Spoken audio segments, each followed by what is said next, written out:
Hi, I'm Justin Lange, coming to you live from 2004 Grant County Fair. I'm here with Al Holman, the manager of the fair, and we're here to do an interview. So, Al, what is your outlook on the fair for this year?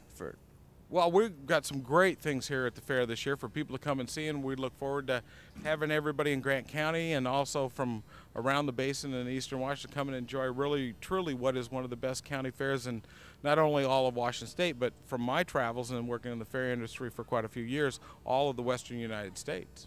So, how long have you been working in the fair industry? This is my fifth year here at the Grant County Fair, and before that I worked 12 years as a service provider in fairs all over the western United States, anything from Del Mar, which is San Diego, Orange County, which is the Los Angeles Basin, New Mexico State Fair, Clallam County, Clark County, western Idaho, and Boise, all over. That's nice. So, what are some of the main attractions here for the fair at this year? Well, of course, we've got our main entertainment on the Brian Miller stage, and that includes the Seals Brothers, which Jim Seals, who's a country artist, started out with Seals and Croft, and then you've got his brother, Jim, and he was in England, Dan and John Fort Coley, and they're here together performing, and that's on Tuesday night at 7 and 9 o'clock. Then Wednesday we have the Coasters, and they're also at 7 and 9. On Wednesday, we have a group called Wonder Bread. Now, that may sound a little bit strange, but what they are is a 70s retro band. If you grew up with bell bottoms or if you had a leisure suit, this is the music you grew up with. We're talking Ohio Players, KC and the Sunshine Band horn section. We're talking Donna Summers, Gloria Gaynor, I Will Survive. It's great 70s music.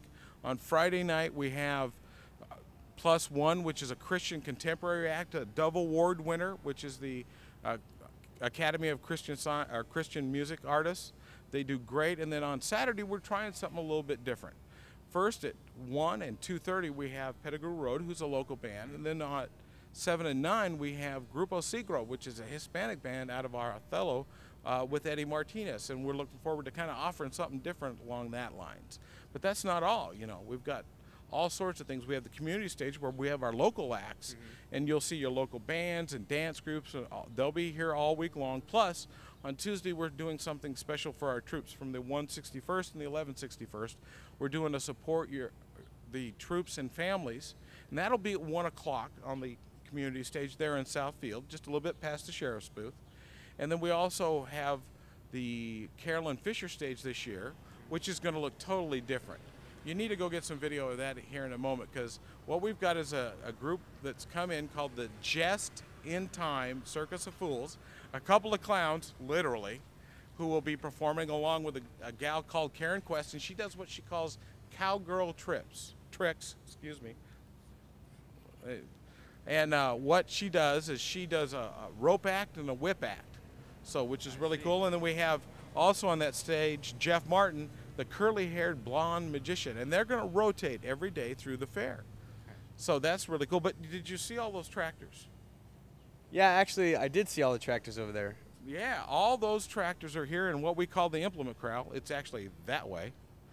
Well, you pointed that way. I know I'm messing with you.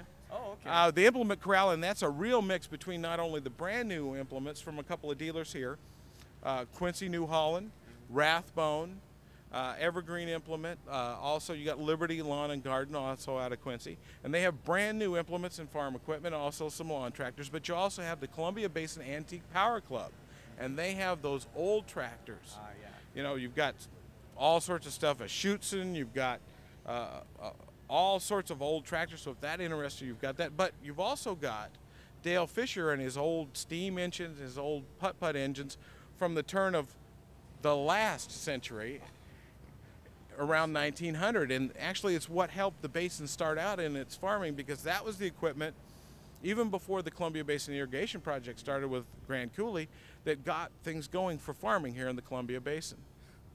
Well, that's a lot to handle for all this week. There's plenty, you know, there's food too.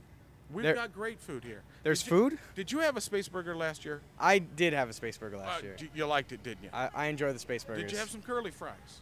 I did not have curly fries You last should year. have had some curly fries. There's great places. You know, you got the Friday Nights of Columbus with curly fries, a lot of other booths. Now, did you get a tall lemonade?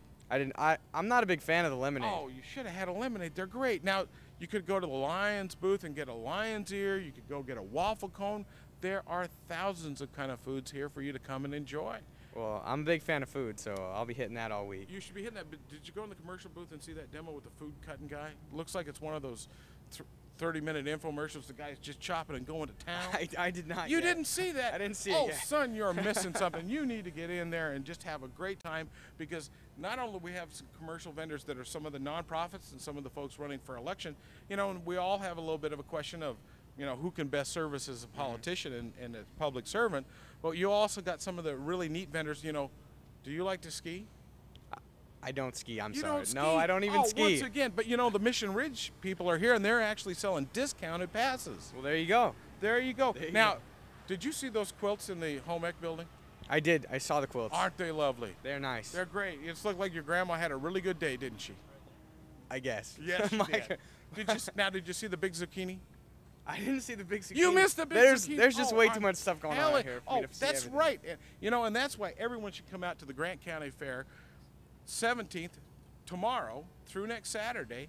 Come out, and there's so much. You know, I think they should come 2 days. Two days. How about Okay. 3? You know, I don't know about the people, but I'll be here every day. So. Excellent. That's And we'll be great. covering the events. We're actually going to be covering that the Support Your Troops rally and a bunch Right. of stuff throughout the week. So you'll be able to see everything that he talked about And throughout the week. you're also going to be over at the fine folks from the Columbia Basin Rodeo Association, and not only their rodeo, but that KWIQ Demolition Derby on Wednesday night. We're actually broadcasting the rodeos and the demo derby live. So that'll be that's good to check that outstanding. out. But you know, how great that is. You can't, you know, when you get a chance to see a car wreck where you don't have to worry, buddy, you really want to see that live, don't you? Oh, definitely. I mean, definitely. It's kind of like those bulls throwing that snot out as they're bucking that cowboy out. Nothing like that live. Oh, I guess not. Oh, come on now. You'll enjoy it. I tell you, you will. Well, I'll be doing interviews, so we'll see. I'll be right down in the action. You need to go talk to those cowboys, especially after they've been sent a flying. Well, I'll have to check that out. That is a lot of stuff to cover all this week. So, on a more serious note, I guess, you've been trying to keep the potato conference in Moses Lake.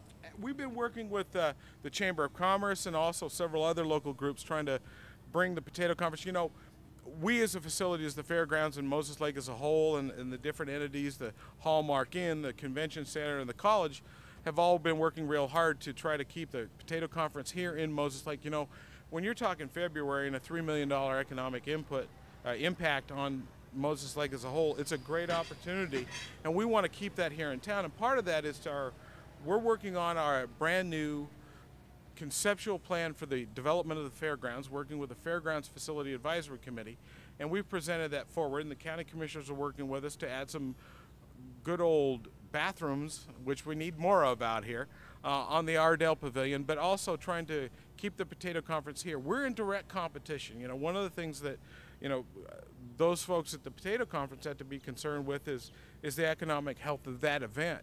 And we have competition just down Highway 17 in the Tri-Cities, not by one group, but actually 2. There's the new Three Rivers Convention Center, which is part of the city of Kennewick's plan, and it involves that convention center and also the Three Rivers Coliseum, which used to be the Kennewick Coliseum, or the Tri-Cities Coliseum, excuse me. Yeah. And then you've got the track facility over in Pasco. So, and that's some stiff competition. Those are nice facilities. Well, we want nice facilities here. So that's one reason the facilities committee has come up with a conceptual plan for the master plan of our fairgrounds. And we're trying to move that forward. We're working with the city of Moses Lake to bring in sewer and potable water so we can keep our wells for irrigation and allow us to develop the fairgrounds. Well, and that's going to help out with the Grant County Fair also, as well as the potato conference. You're talking the fair, and it allows us to build the facilities and become a year-round. You know, we get into about November around here, and with our current facilities, it becomes a little bit tough to hold events. We've got the Grange Hall where we can do things like Christmas parties, but there's a lot more we'd like to do, and to do that, we need to develop the fairgrounds. Well, that sounds good, Al. It was great talking to you. We'll be here all week covering the fair, and we're going to be doing the rodeo and the demolition derby live. Other than that, I'm Justin Lange signing off with BNC TV.